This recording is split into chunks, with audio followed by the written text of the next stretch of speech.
Chapter 12, Rural North Dakota County Road.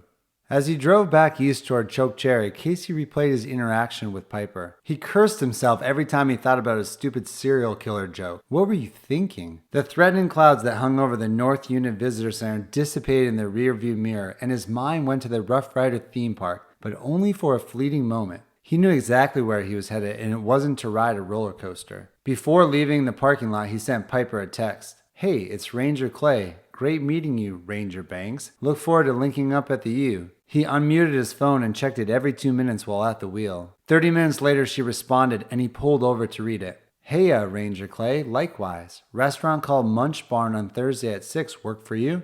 Casey was about to tap the heart in her message, but changed it to a thumbs up. "You act like this is the first date in your life," Casey muttered. Then he realized he had the voice-to-text feature on as the phone typed out his words. He deleted the text and looked out his window, trying to think of a clever response. There was a black spotted cow munching on grass behind a barbed wire fence next to the county road. Wild grass and weeds filled the ditches with wide open country on either side. He spied a hawk flying in spirals overhead and saw the carcass of fresh roadkill up ahead. A West Virginia cookout is what Nolan used to call roadkill. His brother was always quick-witted and could come up with classic puns and jokes on the spot. He typed his response. "Dinner at a barn? Sounds like a stable choice. Count me in, Casey." Piper threw the ha-ha flag on his message and ended the chat with the hands over the monkey face emoji. Casey wasn't sure what to think of that emoji, so he put the car in drive and sped off. He felt like he was back at a Sadie Hawkins dance in middle school trying to interpret the quirky go-no-go advances from a girl in his class. Before his mind could spiral any more, his phone rang. It was his mother, Dee Dee Clay. "Hey, Mom."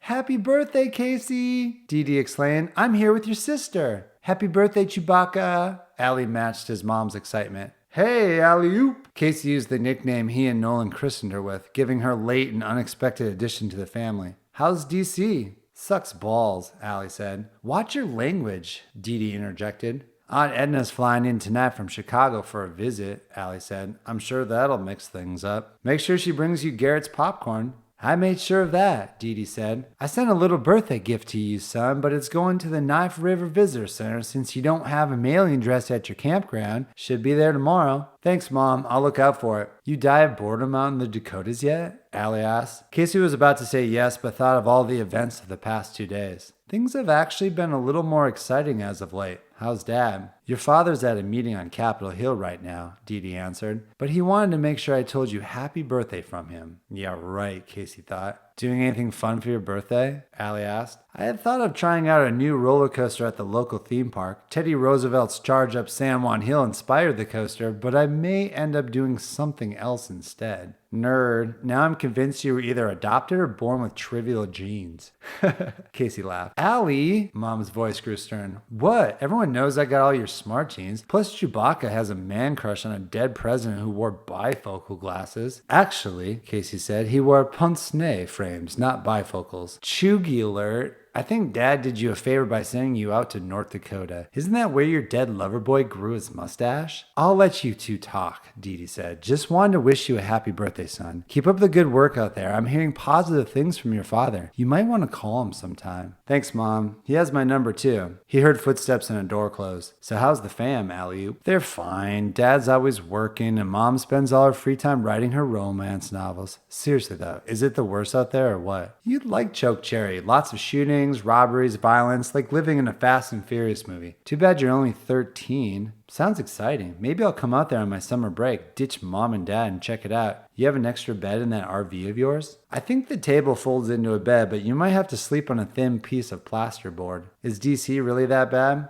"I've slept on worse. I mean, DC is just lame compared to other places we've lived. Everyone in school talks about TikTok dances, Roblox, Fortnite, and sneakers, blah, blah, blah. It's all noise to me, so I tune it out. But my last day of the school year is Thursday. I'm so ready for summer so I can spend more time focusing on my hacker skills." "Bummer about your lame classmates, but you know that you can get in big trouble if you hack into the wrong network?" Casey put some authority in his voice. "I'll be the CEO of hacking soon enough. Not sure if you knew this, but the GOAT of hackers might be based somewhere in North Dakota. Her hacker name is Dunkaroo. Like the cookies and frosting dipping snack? Checkmark. Dunkaroo hacked into all the 3-letter agencies around DC. Plus, she developed a secure messaging app I use use called Gibble, end-to-end encryption with disappearing messages and other built-in security features a basic person like you wouldn't understand. You should download it so we can chat on there without having to worry about someone else reading our messages. Okay, e-girl, I'll check it out later and ping you. I shouldn't have to say this, but pick a username that isn't obviously tied to you. What's your hacker name? You'll find out when you hit me up on chat. Hey, speaking of cyber, I met this professional sign spinner in Chokecherry who looks like a character out of Cyberpunk 2077. I bet she's all over the internet. Said her name was Hype Chick. Nice name. Will I be meeting her for Thanksgiving? Fat chance of that, but for real, you have to be careful, especially until you get your skills up. If it ever comes to that, I guess I'll name drop Dad from jail. I'm sure he wouldn't ground you for life for that. Casey passed the exit for Rough Rider theme park. You'll be happy to know I scored my first date in North Dakota today. I heard there was a lot of heifers out there.